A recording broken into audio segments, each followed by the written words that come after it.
Hello student, how are you, कैसे हैं आप। मैं हूं आपका अपना मुकेश सर। और स्टूडेंट अभी हम करने जा रहे हैं प्रत्यक्ष एवं अप्रत्यक्ष रेडॉक्स अभिक्रिया, और ये है हमारा इलेक्ट्रोकेमिस्ट्री वैद्युत रसायन का second chapter, second part. Okay student, तो क्या चीज है, प्रत्यक्ष एवं अप्रत्यक्ष, ठीक है। इसको direct and indirect redox reaction, ठीक है, रेडॉक्स अभिक्रिया। तो क्या होता है स्टूडेंट, एकदम सिंपल चीज है, मैं बता रहा हूं, ध्यान से सुनते जाइएगा, ठीक है ना। प्रत्यक्ष जो होता है स्टूडेंट, वो क्या होता है बता रहा हूं मैं आपको। जब रेडॉक्स अभिक्रिया मतलब अपचयन, रिडक्शन एंड ऑक्सीडेशन, ऑक्सीकरण, दोनों ही अभिक्रियाएं एक ही पात्र में संपन्न होती है, तब हम उसको क्या कहते हैं स्टूडेंट, रेडॉक्स अभिक्रिया कहते हैं। क्या बोलते हैं बोलो, रेडॉक्स अभिक्रिया कहते हैं। जैसे कि ये देखिए, मैं बता रहा हूं आपको क्या चीज है ये, ठीक है, रेडॉक्स अभिक्रिया कहते हैं।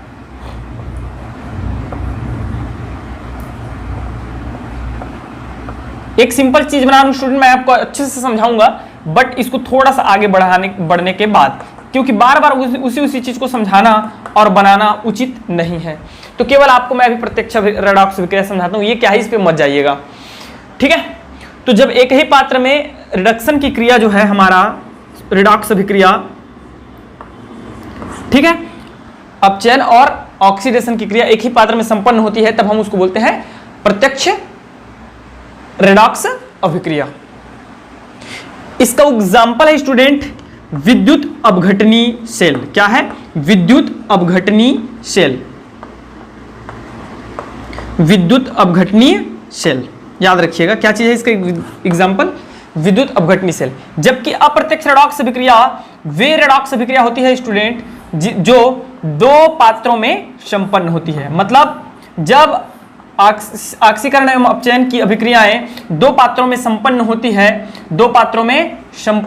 है, तब हमारा ये जो कहलाता है वो कहलाता है आपका अप्रत्यक्ष, इनडायरेक्ट अप्रत्यक्ष रेडॉक्स अभिक्रिया, ठीक है। इसमें कुछ डिफरेंट है रेडॉक्स अभिक्रिया में, ये 11वीं में एक्चुअली, 12वीं में नहीं है, फिर भी मैं समझा रहा हूं इन चीजों को, और चालू भी हो गया 12वीं का, समझ में आया, लेकिन जानना बहुत जरूरी है, तभी जाकर के आप डेनियल सेल, हाइड्रोजन, मानक हाइड्रोजन सेल, ठीक है, स्टैंडर्ड हाइड्रोजन सेल, जो कि वेरी मोस्ट एमपी क्वेश्चंस होते हैं, उन सबको इसी से समझ पाओगे, इसी से आप बड़े बड़े न्यूमेरिकल क्वेश्चन जो है वो सॉल्व कर पाओगे, ठीक है ना। इसलिए मुझे इसको पढ़ाना जरूरी है, पढ़ाना पड़ रहा है। तो क्या होता है स्टूडेंट, इन दोनों में डिफरेंट आप लिख सकते हो। पहले तो इसका डिफिनेशन हो गया। सेकंड, इसमें जो है हमारा याद रखिएगा, प्रत्यक्ष में जो वैद्युत ऊर्जा होती है स्टूडेंट, वैद्युत ऊर्जा होती है वो रासायनिक ऊर्जा में कन्वर्ट होता है। किसमें, रासायनिक ऊर्जा में। क्यों, क्योंकि इसमें वैद्युत के द्वारा जो है हमारा अपघटन होता है रसायनों का, ठीक है। और इसमें हमारा क्या होता है स्टूडेंट, इसमें रासायनिक ऊर्जा का विद्युत ऊर्जा में, यहां पे क्या लगा, गैल्वेनोमीटर लगा है, यहां पे क्या लगा, बैटरी लगा है, और यहाँ पे क्या लगा, गैल्वेनोमीटर। गैल्वेनोमीटर के द्वारा हम चेक करते हैं तो रासायनिक ऊर्जा विद्युत ऊर्जा में परिवर्तित हो रही है, और यहाँ हम बैटरी के द्वारा करंट देते हैं, जिसके कारण ये जो धातु का क्षण है वो पिघलता है, इसका अपघटन होता है, पिघलता है, तो विद्युत ऊर्जा रासायनिक ऊर्जा में कन्वर्ट होती है। इसमें जो है स्टूडेंट, इन दोनों को जोड़ने के लिए हम एक चीज का यूज करते हैं, और that is called salt bridge, लवण सेतु। इन दोनों पात्रों को मैं अच्छे से समझाऊंगा आपको इन चीजों को। इन दोनों पात्रों को जोड़ने के लिए हम एक चीज का यूज करते हैं, लवण सेतु का। तो ऐसे इनका डिफरेंट भी लिखा जा सकता है। मेरी बात अच्छे से समझ में आ गई आपको, अच्छे से समझ में आ गई। और इसका कौन सा है भाई, बोलो, यह है विद्युत अपघटनी सेल, और यह होता है गैल्वेनिक सेल। क्या होता है बोलो, गैल्वेनिक सेल। इसका उदाहरण है स्टूडेंट, एग्जाम्पल है ना। एक और डिफरेंट इसमें आप समझ गए होंगे कि रासायनिक ऊर्जा को, विद्युत ऊर्जा को रासायनिक ऊर्जा में, और इसमें रासायनिक ऊर्जा को विद्युत ऊर्जा में बदला जाता है। नेक्स्ट इसके बाद जो हमारा टॉपिक आता है स्टूडेंट, वो होता है विद्युत रासायनिक सेल। क्या है बोलो, विद्युत रासायनिक सेल। तो क्या होता है विद्युत रासायनिक सेल, ये देखिए, जब किसी धातु के छड़ को, इलेक्ट्रोड को, ठीक है, एक या भिन्न भिन्न पात्रों में, एक या भिन्न भिन्न पात्रों में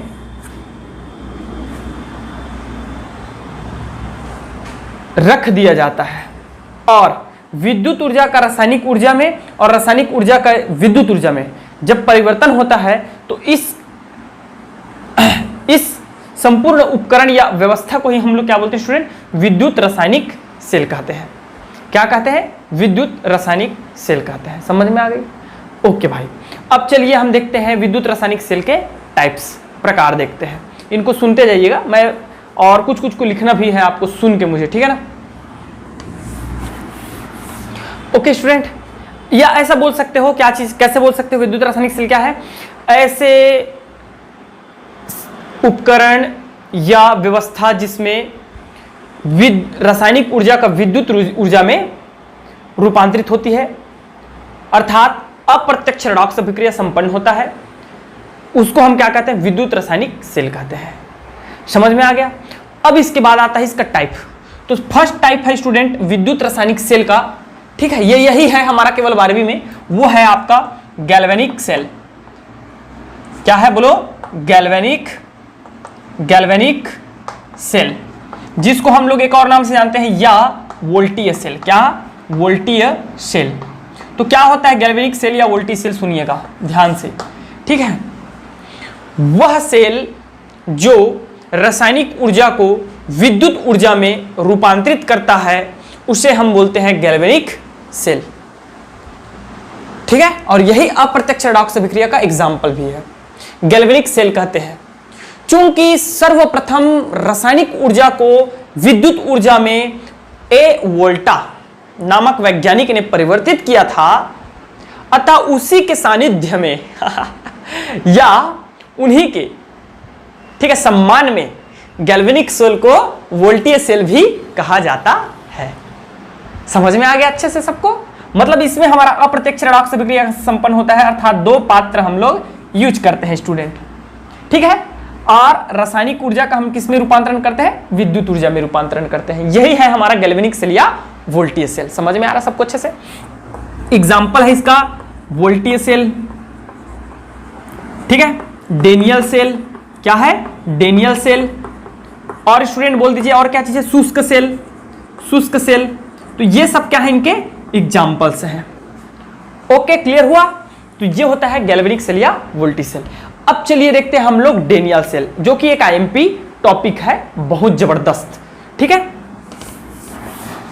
ओके स्टूडेंट, तो देखते हैं भैया वेरी आईएमपी डेनियल सेल। क्या है स्टूडेंट? बोलिएगा डेनियल सेल। इसका चित्र ना आप लोग बढ़िया से बनाइएगा, बढ़िया से बनाइएगा। कैसे बनाना है इधर देखो मैं बता रहा हूं। हमको क्या करना है, मैं इसका वर्णन करूंगा स्टूडेंट, आप चिंता नहीं करेंगे, बिल्कुल भी टेंशन नहीं लेना है किसी को, ठीक है, बिल्कुल भी टेंशन नहीं लेना है किसी को भैया, किसी को नहीं लेना है यार, मैं हूं, ठीक है ना।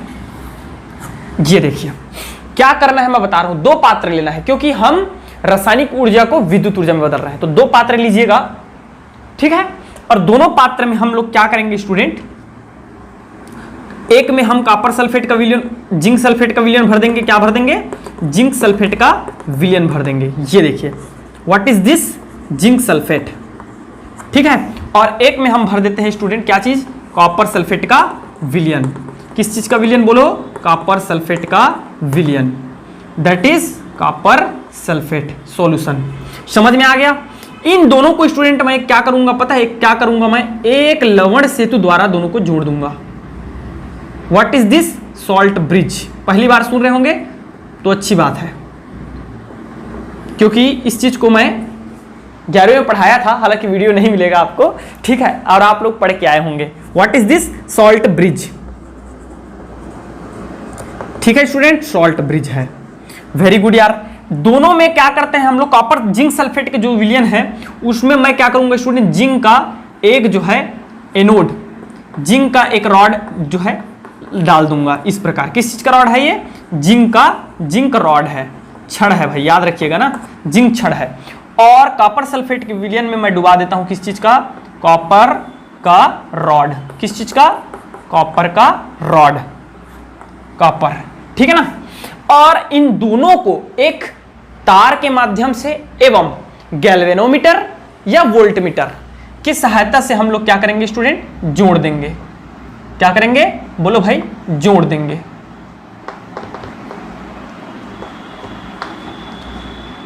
समझना मेरी बात को, ठीक है ना, जोड़ देंगे।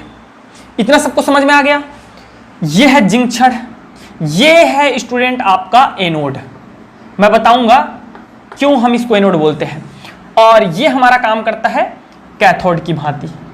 क्या चीज, कॉपर। कॉपर कैथोड की भांति कार्य करता है, ठीक है।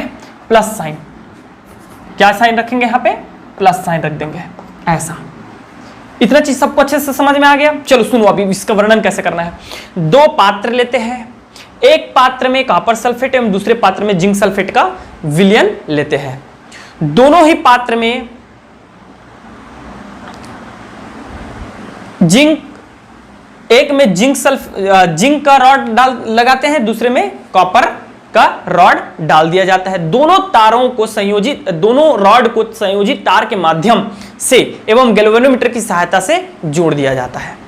इन दोनों के मध्य एक क्या रहता है स्टूडेंट, लवण सेतु भी उपस्थित रहता है। क्या है मैं पूरा अच्छे से बताऊंगा आपको, थोड़ा सा सब्र करें। लवण सेतु भी रहता है। इतना समझ में आ गया सबको, अच्छे से क्लियर है ना। अब देखिए क्या होता है। ये जो जिंक सल्फेट है स्टूडेंट, सबको पता है, ये दिख रहा है कि नहीं दिख रहा है आप लोगों को, थोड़ा चमक रहा होगा है ना, यहां तक चमकता है क्या जी, चलो ठीक रहने दो। अब देखिएगा, जिंक जो है, जिंक सल्फेट जो है हमारा कन्वर्ट हो जा रहा है जिंक 2+ में और प्लस 2E- में। यहां कॉपर सल्फेट जो है वो भी हमारा सेम इसी प्रकार होता है, कॉपर 2+ एवं 2E-। ये एक अलग अभिक्रिया है, इसको भी आप लोग लिखिएगा। लेकिन इसके अतिरिक्त जो मेन अभिक्रिया है वो ये है, देखो एक्चुअल में होता क्या है उसको समझिएगा। जिंक जो है स्टूडेंट, जिंक 2+ एवं 2E-, दैट इज 2 इलेक्ट्रॉन का त्याग करता है। अब इधर देखो मेरी बात को समझना, ये मुक्त अवस्था में है, इसलिए मैं आपको पढ़ाया था। अगर नहीं देखेंगे तो प्लीज प्रीवियस वीडियो में जाके देख लो भाई, तब समझ में आएगा। प्लीज रिक्वेस्ट है आपसे, किस चीज को देख लीजिएगा, फर्स्ट पार्ट को देख लीजिएगा, रेडॉक्स अभिक्रिया को। यहां मुक्त अवस्था में है जिंक, इसलिए हो जाएगा 0। समझ में आ रहा है। यहां मैं बताया था, वहां नोट लिखवाया था कि जितना आवेश होता है वो वही उसका ऑक्सीकरण अवस्था होता है, तो +2। तो यहां कौन सी अभिक्रिया हो रही है मुझे बता दो आप, कौन सी अभिक्रिया हो रही है।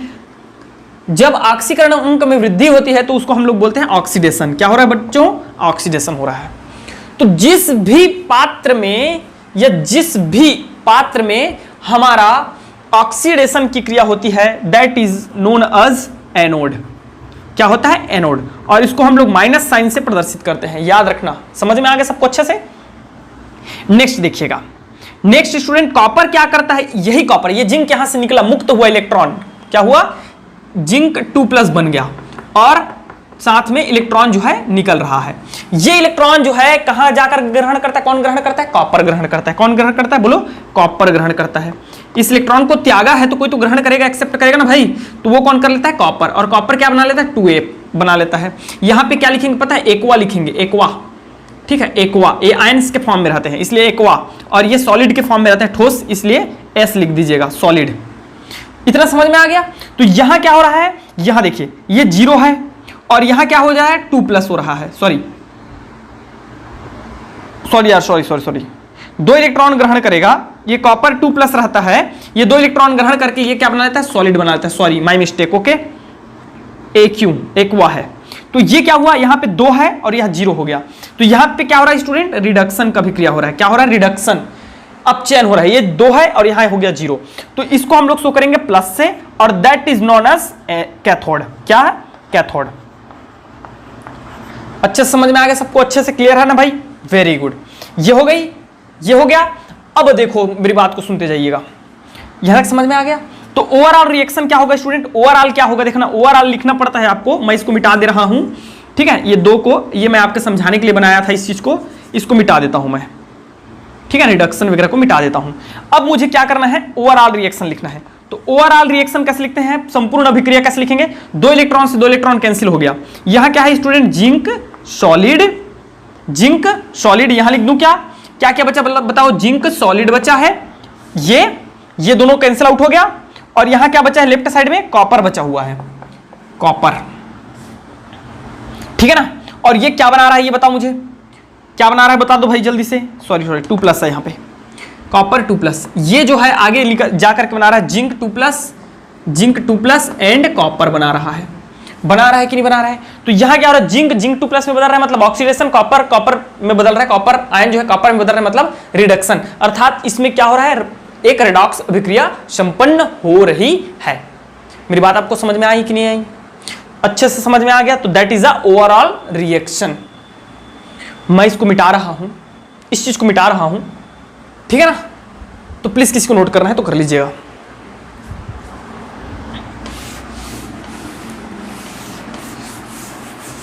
ओके स्टूडेंट, तो अब देखिए मैं इतना बस को मिटा रहा हूं, इसको रहने दीजिए, थोड़ा सा काम है इस चीज का। मैं आपको नोट लिखवा रहा हूं, इसको बिल्कुल लिखना है यार, प्लीज प्लीज, ठीक है? फर्स्ट क्या है ये देखिएगा, फर्स्ट क्या है, गैल्वेनोमीटर में या वोल्टमीटर में भाई धारा प्रवाहित हो रही है कि नहीं हो रही, कैसे पता चलेगा आपको? कैसे पता चलेगा बताओ तो भला? अरे भाई वहां पे हम या तो बल्ब लगा देंगे, यदि बल्ब जला तो धारा प्रवाहित हो रही है, मतलब रासायनिक ऊर्जा का विद्युत ऊर्जा में परिवर्तन हो रहा है, बल्ब लगाएंगे तो तब पता चलेगा। या आप वोल्टमीटर लगा दो, वोल्टेज नापने का वोल्टमीटर लगा दो, या गैल्वेनोमीटर लगा दो, वो भी है। मैं बताऊंगा फिजिक्स में गैल्वेनोमीटर और वोल्टमीटर में डिफरेंट क्या है, फिजिक्स में पढ़ेंगे ठीक है? तो ये हमारा विक्षेप वोल्टमीटर में या गैल्वेनोमीटर में विक्षेप प्राप्त होता है, जिससे यह पता चलता है कि रासायनिक ऊर्जा का विद्युत ऊर्जा में रूपांतरण हो रहा है। और उसका डायरेक्शन कैसे पता चलेगा ये मैं बता रहा हूं आपको। यहां इलेक्ट्रॉन निकल रहा था स्टूडेंट, और इलेक्ट्रॉन को जिंक जो है इलेक्ट्रॉन मुक्त कर रहा था, और इलेक्ट्रॉन को कौन एक्सेप्ट कर रहा था? कॉपर एक्सेप्ट कर रहा था। तो इलेक्ट्रॉन कहां से कहां की ओर चल रही है? इधर चल रही है। तो धारा किधर बहता है? Just opposite direction of electrons, ठीक है? Current is flow opposite directions of electron, उसके विपरीत दिशा में चलता है। मतलब हमारा जो धारा है वो कहां से कहां चलेगा? कॉपर से जिंक की ओर बहेगी। पहला नोट याद से लिखिएगा। सेकंड नोट क्या है सुनिएगा, फर्स्ट एंड सेकंड। सेकंड क्या है स्टूडेंट? जिंक क्षण इलेक्ट्रॉन मुक्त करता है, अर्थात यहां ऑक्सीकरण की अभिक्रिया संपन्न होती है, इसलिए यह एनोड की भांति कार्य करता है। कौन? जिंक जो है किसकी भांति कार्य करता है स्टूडेंट? एनोड की भांति कार्य करता है, एवं इसे ऋण चिन्ह की से प्रदर्शित किया जाता है। तीसरा नंबर क्या लिखोगे? जैसे ही सेम इसी प्रकार कॉपर का लिखेंगे। कॉपर में अपचयन की अभिक्रिया होती है, इसलिए इसे धन चिन्ह के साथ कैथोड कहते हैं, हम धन चिन्ह से प्रदर्शित करते हैं। चौथा क्या है बताइएगा, मैं बता रहा हूं सुनो। चौथा यह है स्टूडेंट कि जब किसी ये परिभाषा है, जब किसी इलेक्ट्रोड को, धातु के छड़ को उसी के विलयन में डुबाया जाता है, तब प्राप्त व्यवस्था को हम अर्ध सेल अभिक्रिया कहते हैं। और जब दो इसी प्रकार के अर्ध सेलों को लवण सेतु के द्वारा जोड़ दिया जाता है तो हमें एक संपूर्ण सेल, अर्ध सेल, पूर्ण सेल, संपूर्ण सेल प्राप्त होता है। समझ में आ गया? बोलो आ गया? ओके ब्रो, ठीक है। तो इसको मैं क्या करता हूं, अभी करता हूं इरेज, और आगे देखते हैं। तो अब देखते हैं हम लोग एक छोटा सी इसी में और है, इसी में एक और छोटा छोटा बिंदु है, उसको देखते हैं। ध्यान से देखिएगा क्या कर रहे हैं, ठीक है? मुझे एक्चुअल में चित्र में थोड़ा सा करेक्शन लाना है। अब देखना क्या कर रहा हूं मैं, देखते रहना आप लोग, ठीक है? क्या कर रहा हूं मैं, ध्यान से देखते रहिए बच्चों। इसको मैं छोटा कर दिया और कुछ करेक्शन नहीं किया, छोटा कर दिया। इसके बीच में एक गैल्वेनोमीटर जुड़ा हुआ है। क्या चीज जुड़ा हुआ है? गैल्वेनोमीटर। मैं इसी के साथ क्या कर रहा हूं, एक एक्सटर्नल बाह्य विद्युत वाहक बल, बैटरी या सेल लगा देता हूं। तो क्या होता है उसको देखिएगा। ये इसके अपोजिट ना, ये एनोड है, यहां एनोड है ना, माइनस साइन है। तो मैं इधर क्या करूंगा, अपोजिट डायरेक्शन में लगाऊंगा, अर्थात इधर प्लस साइन लगा दूंगा और इधर माइनस साइन। एक प्रतिरोध लगा देते हैं छोटा सा यार, प्रतिरोध भी लगा देते हैं। चलो ये माइनस हो जाएगा, ये प्लस हो जाएगा। ये है क्या है स्टूडेंट? ई एक्सटर्नल,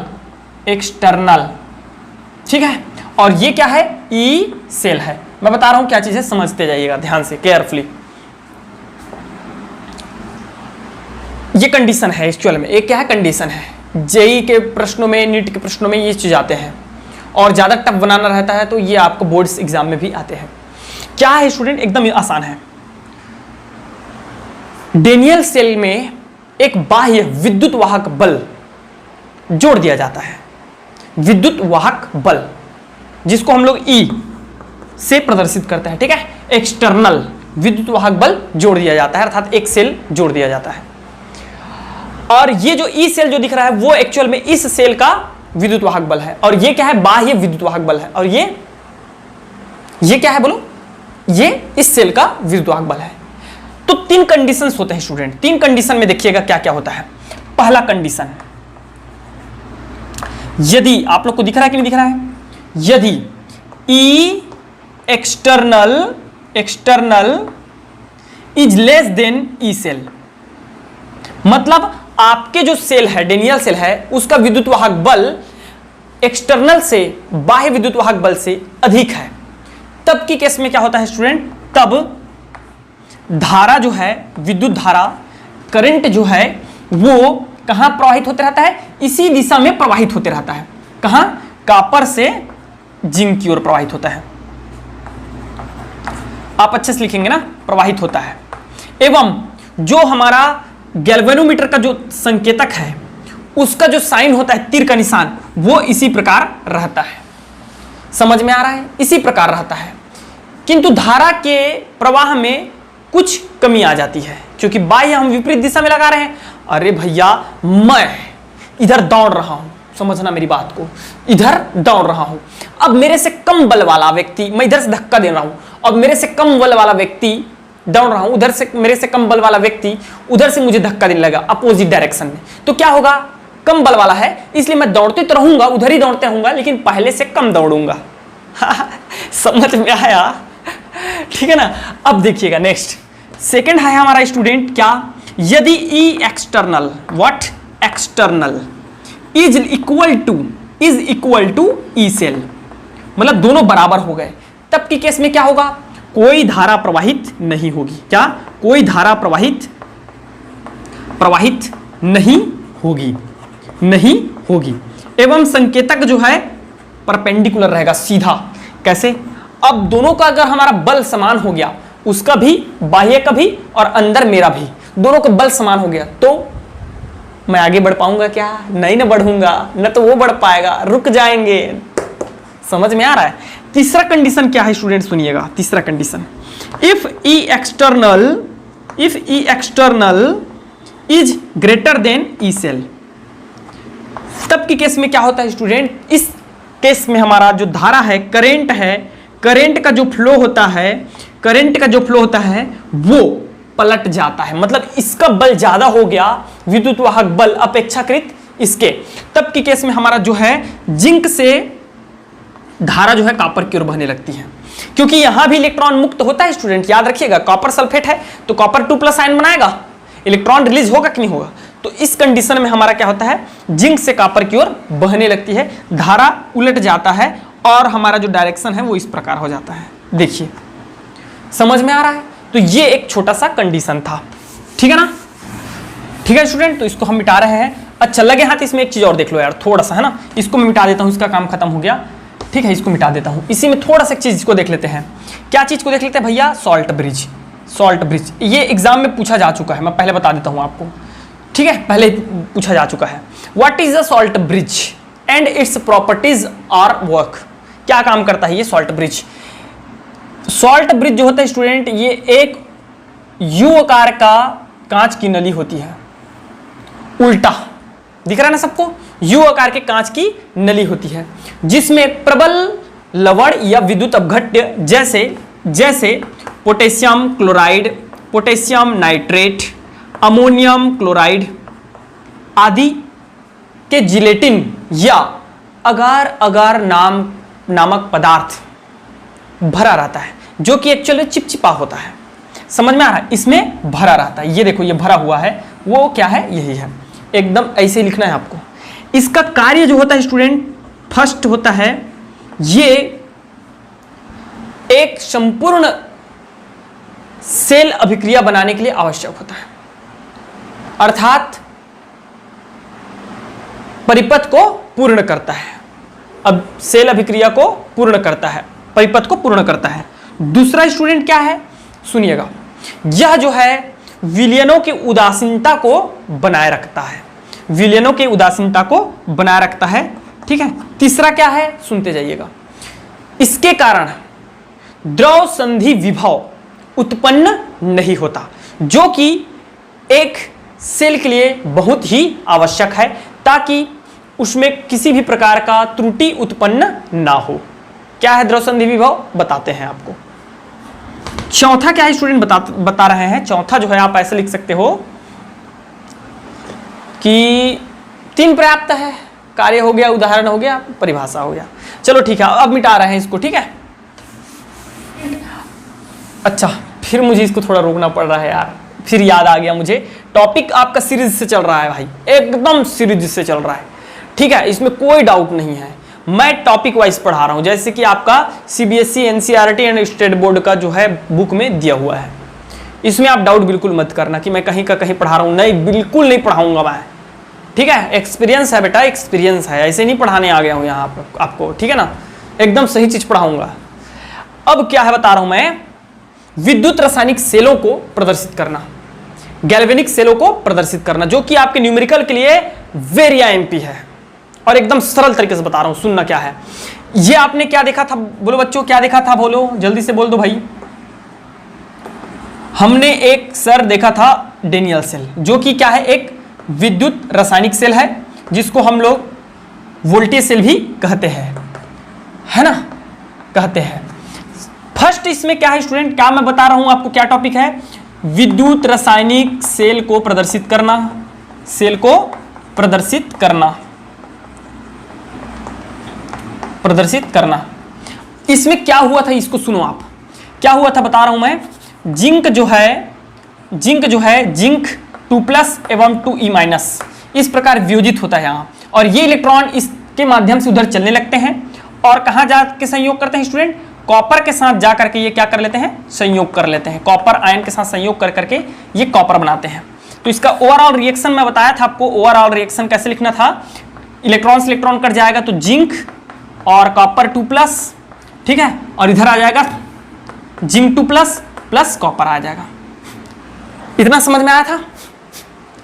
अब क्या है सुनो, कैसे इसको प्रदर्शित किया जाता है। फर्स्ट नंबर, पहला आपको लिखना है, याद रखिएगा लिखना है, सबसे फर्स्ट नंबर ये है स्टूडेंट, एनोड को मतलब जहां ऑक्सीकरण की अभिक्रिया होती है वो एनोड होता है, तो यहां ऑक्सीकरण की अभिक्रिया हो रही है तो ये एनोड हो गया। एनोड को बाईं ओर ऋण चिन्ह के साथ लिखा जाता है, ऋण चिन्ह के साथ एनोड को बाईं ओर लिखा जाता है। तो यहां से चालू करेंगे, पहला नंबर हो गया। दूसरा नंबर स्टूडेंट, कैथोड को धन चिन्ह के साथ दाईं ओर लिखा जाता है, दाईं ओर, इस प्रकार। अब कौन है एनोड और कौन है कैथोड, जिंक है एनोड और कॉपर है कैथोड। तो जो तीसरा नंबर का आप लिखिएगा, तीसरा नंबर नोट में, ठोस को, धातु को जो कि आयन के रूप में नहीं है, ठोस अवस्था में है, उसको हम लोग पहले लिखते हैं। एनोड में किसको पहले लिखते हैं स्टूडेंट, ठोस को पहले लिखते हैं, उसके बाद हम उसके आयन को लिखते हैं। जिंक किस में कन्वर्ट हो रहा है, जिंक 2+ में हो रहा है, समझ में आ रहा है। जबकि एनोड में पहले आयन को लिखते हैं, फिर उसके बाद हम किसको लिखते हैं, ठोस को लिखते हैं। आप नोट में लिखिएगा, एकदम अच्छे से समझ में आ जाएगा। चौथा नंबर क्या है स्टूडेंट, सुनिएगा, जिंक को जो सॉलिड रहता है, ठोस रहता है, उसको एस से, और जो आयन के रूप में रहता है उसको एक्वा से, एक्वा एवं एस से प्रदर्शित किया जाता है। इतना चीज समझ में आ गया। पांचवा नंबर, धातु और उसके आयन को पृथक करने के लिए एक परपेंडिकुलर लाइन एवं सॉल्ट ब्रिज को प्रदर्शित करने के लिए 2 परपेंडिकुलर लाइन खींचा जाता है। तो जिंक और जिंक आयन और ठोस को पृथक करने के लिए एक परपेंडिकुलर लाइन, कॉपर और कॉपर को एक परपेंडिकुलर लाइन, और दोनों के बीच में क्या है student, salt bridge, that is a salt bridge. ये है हमारा, क्या चीज बोल दो भाई, जल्दी से बोल दो, रासायनिक अभिक्रिया। सेल की रासायनिक अभिक्रिया को प्रदर्शित करना ऐसे किया जाता है। अच्छे से कंसेप्ट क्लियर है, देख लो पूरा एकदम सही है, संतुलित है, हर चीज एक्यूरेट है, कोई चीज की कमी नहीं है यहां। समझ में आ गया अच्छे से ना? ये तो इस प्रकार ये हो जाता है स्टूडेंट आज का हमारा क्लास। ठीक है, इतना मैं समझता हूं आज के लिए सफिशिएंट है। तो प्लीज यार लाइक करें, शेयर करें, नए स्टूडेंट हो तो सब्सक्राइब करें, और पुराने हो तो बहुत बहुत आभार, धन्यवाद। समझ में आ रहा है? तो tata and bye bye and thank you very much, best of luck.